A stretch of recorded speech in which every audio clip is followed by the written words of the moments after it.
इस एफआईआर में पहली बात जो लिखी है, इन चारों लड़कों ने 2 महीने तक इस बच्ची को बंधक बनाकर रखा और कई बार इसका गैंगरेप किया।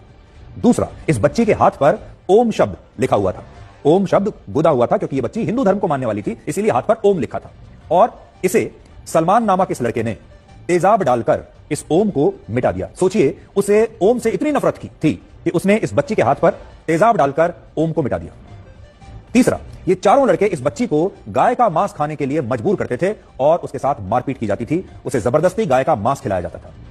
चौथी बात इसमें लिखी है, ये लड़के इस बच्ची से कहते थे कि वो उसके जैसी न जाने कितनी बच्चियों का धर्म परिवर्तन करा चुके हैं और इसके लिए उन्हें पैसा मिलता है। आज मैं आपको इस एफआईआर में ही लिखी ये बातें शब्दशः पढ़कर बताना चाहता हूं। ये मैं नहीं कह रहा हूं, ये मेरे विचार नहीं है, ये पुलिस द्वारा फाइल की गई इस एफआईआर में लिखा है और उसका एक छोटा सा अंश मैं आपके सामने आपको पढ़कर बताता हूं। आप सुनिए।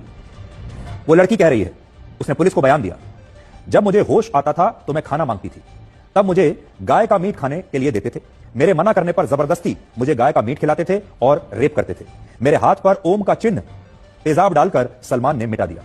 अब सोचिए, ओम के चिन्ह से इतनी नफरत कि उस पर तेजाब डाल दिया, यानी सब कुछ धर्म के हिसाब से हो रहा है। इस बच्ची से इतनी नफरत इसलिए है उसके धर्म की वजह से, और इसलिए हर कोशिश यह है कि उसका धर्म भ्रष्ट किया जाए, उसे अपने धर्म पर शर्मिंदा किया जाए। फिर आगे लिखा है, ये जो लड़का है ये उसको बताता था, जो कहता था कि तेरे जैसी न जाने कितनी लड़कियों का मैं धर्म परिवर्तन कर चुका हूं और ऐसा करने से हमें जन्नत मिलेगी।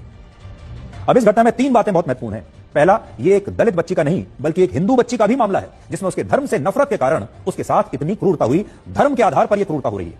दूसरा, इस पर विपक्षी नेताओं की चुप्पी आज आपको यह बताती है कि अगर आरोपी एक विशेष धर्म से हो तो पीड़ित बच्ची की जाति भी कोई मायने नहीं रखती। और तीसरा, इस घटना में भी गायों के खिलाफ एक सख्त नफरत नजर आती है।